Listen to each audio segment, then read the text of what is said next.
Alright guys, today we're going to be talking about classic equalization problems.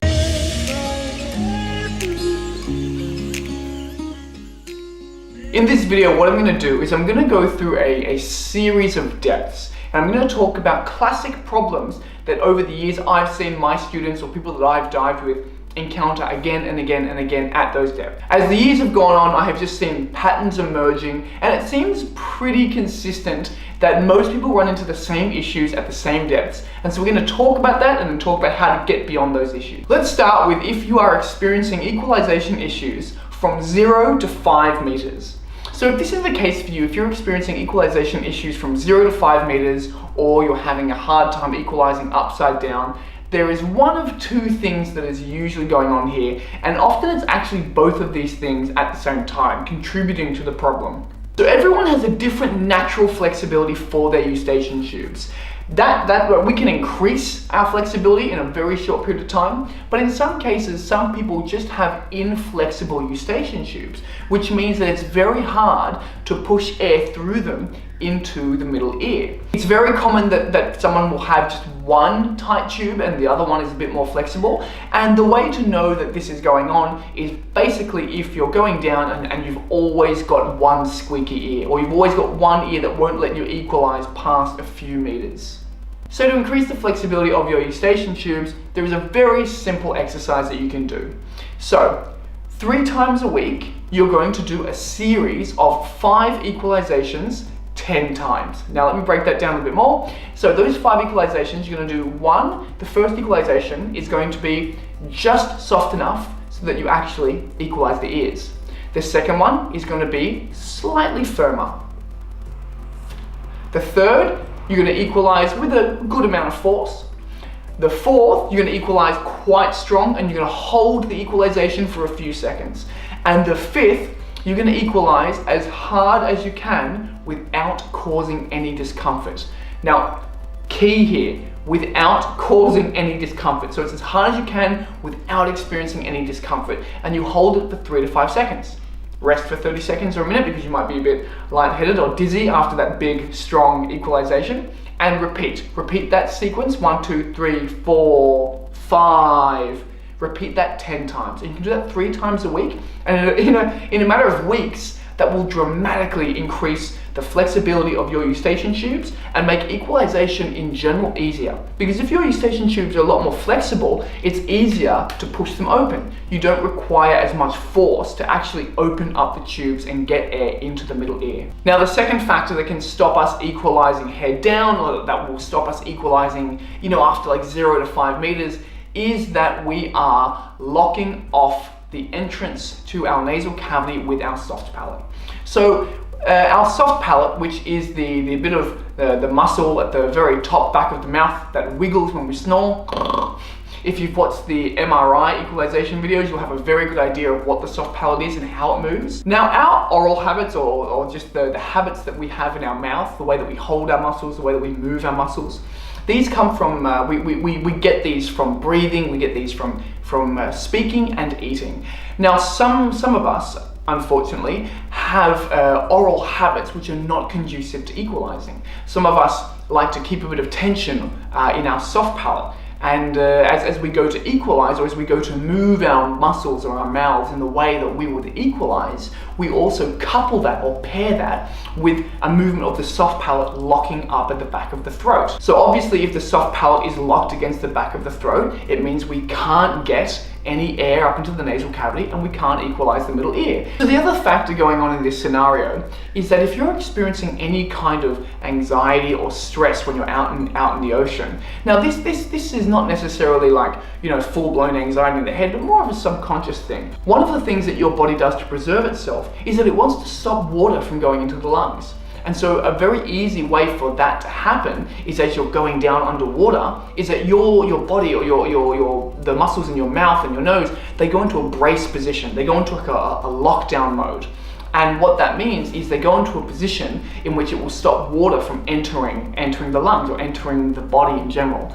And that position is the soft palate going bang up, stuck against the back of the throat or the back of the roof of the mouth. It's really interesting to see actually. Sometimes I can take a beginner freediver to an area where it's really calm and it's easy, like the conditions are easy, and they'll be able to equalize quite fine. And then we take the same diver with the same sort of level of experience to an area where it's rough and they feel a bit vulnerable, and instantly they can't equalize. And it's because your body or your subconscious goes into this mode where it wants to lock everything out. It wants to preserve itself.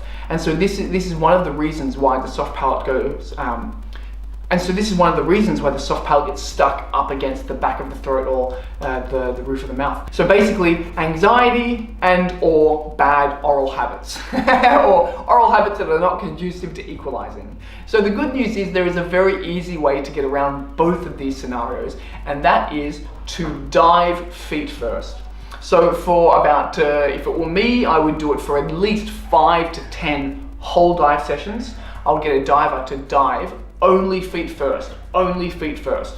Now you can go very deep in those feet first dives. I have divers doing 20, 30, 40 meters feet first before they're even able to flip around and go down head first. Now what we're doing here is that when we get a diver to dive feet first, we are using gravity to help hold their soft palate down so that they can easily equalize as they go down. And the more dive sessions, the more dives they do in that position, the more that they are retraining their body to hold their soft palate and all the muscles in their mouth in that position in which they're able to equalize. We are creating new muscle memory.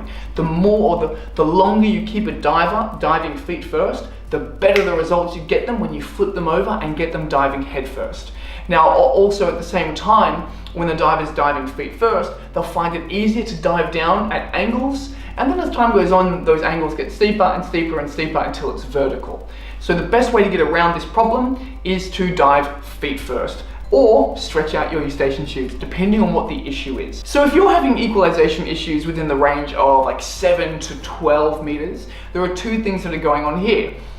A, you are not equalizing your mask, or B, you are not equalizing frequently enough.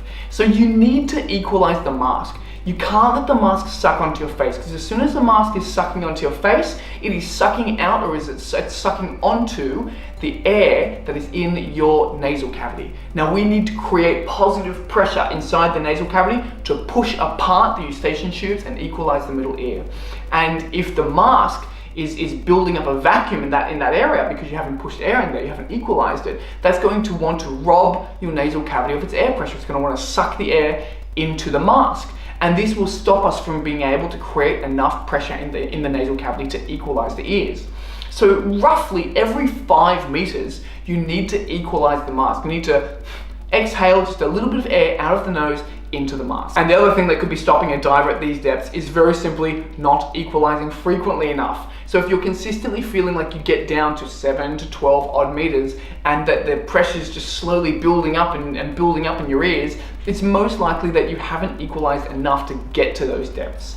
I usually get my students to over-equalize in the beginning. I usually get my students to equalize at least once every 1 or maximum 2 meters. And I get them to do it like overkill. And so down the line, they can actually pull it back and equalize just when necessary. But it's much better to over-equalize than to under-equalize. So if you are finding that you get to 7 to 12 meters and you just feel this pressure building and building and building, then most likely the reason is you haven't equalized enough. You haven't done as many equalizations that you needed to get there. Now, if you are finding that you're having equalization issues between 12 and 18 meters, it is very likely that you are actually doing Valsalva. Now, you may not be aware of this. You may feel like you're doing Frenzel, or on the surface, you may be doing Frenzel when you do equalization exercises. But so often when we're underwater, we revert back to old habits. And Valsalva will typically fail around these depths. So if you do find that you're consistently running into issues at these depths, try having a feel of your stomach or your abdomen as you're diving and see if you're actually engaging it or using it to equalize. And then you'll have an idea if you are still using Valsalva when you're underwater, because Valsalva, it won't really work very well after these depths. Now, if you're finding that you are struggling to equalize or you're running into equalization issues at between 20 to 25 meters, almost certainly you are not reverse packing enough for your Frenzel. So as we're going down, we need to constantly refill the air in our mouth to then use that to equalize with our Frenzel. if we're not reverse packing, doing the groper call, let's just call it reverse packing, if we're not reverse packing enough as we go down, the air in your mouth empties out or it shrinks down to the point where you can no longer use it, and then you run this kind of noise. So if anyone is getting down to roughly these depths, or even deeper sometimes, and they're hearing this noise in themselves, that's probably you struggling to do a reverse pack to fill up your mouth to equalize with. So after 15 meters, I usually recommend that divers do a reverse pack for every single frenzel equalization that they do. Now that is also overkill in the beginning. That is reverse packing too much. But while we're learning, or while we're getting a feel for it, it's really good to overdo it, to reverse pack too many times, and then learn how to scale it back down in the future. But if you are getting down there, hearing those noises, struggling to equalize between 20 and 25 meters, most likely you are not reverse packing enough for the depths that you're going to. You don't have enough air in your mouth. You need to suck it up from your lungs into the mouth to then equalize it into your ears. Now, if we're struggling to equalize from 25 to 40 odd meters, now when I say this, I do mean with frenzel. If we're struggling to frenzel equalize between 25 and 40 meters, usually there's only, as long as all these other elements are in place, as long as we have good equalization practices, the issue is that we're usually rushing. We're usually trying to attempt a depth that we're not ready for, that we might be nervous for, or that our body isn't adapted for. So just in general, take your time. Take your time with your diving, take your time with progressing towards depth. I know that we often don't get as much time diving to depth as we want. We often don't get as much trips away to places where we have accessible depth. And so when we go there, we have these numbers in our mind and we just want to go. I want to reach this depth this weekend, or I want to reach this depth this week or this month. But the ocean doesn't play by our games. You'll only be able to do what you're ready for, what you're truly ready for, and you just have to respect that. And you just have to progress in a really slow, controlled way. And if we do that, you'll find that you never really reach these equalization walls because you're not adapted for the depth. So as long as everything else is in play, that's usually what stops someone diving down deeper. And to get around this one, you just take your time. Usually what I see is that a diver will struggle on one dive to 30 odd meters, and then they'll do a few more 30s that day, then they'll go home, rest, come back the next day, and then all of a sudden, bang, they can do 32 or 33 the next day. So you're just going to be patient and work with the process. And if you're struggling to equalize below 40 meters, it's because you've hit your residual volume and you need to learn how to do deep frenzel, or you need to learn how to do mouthfill. Now, I have other mouthfill videos on this channel, go check those out. And if we were going to talk about all the issues that could happen with a mouthfill, we would be here for hours. So what I recommend is if anyone is having any issues with their mouthfill, to write to me directly, or to even better post in our community page so that everyone else can see the issues that are going on and my responses to those issues so that we can all learn. Problem solving for mouthfill equalization is an incredibly individual thing. I will be making a video specifically for problems that arise with mouthfill and how to get over those issues. But in the meantime, just write to me directly and we'll have a conversation about it. So I hope that this video was helpful. I hope that you are not encountering any of these issues, but if you are, you now know how to get around them.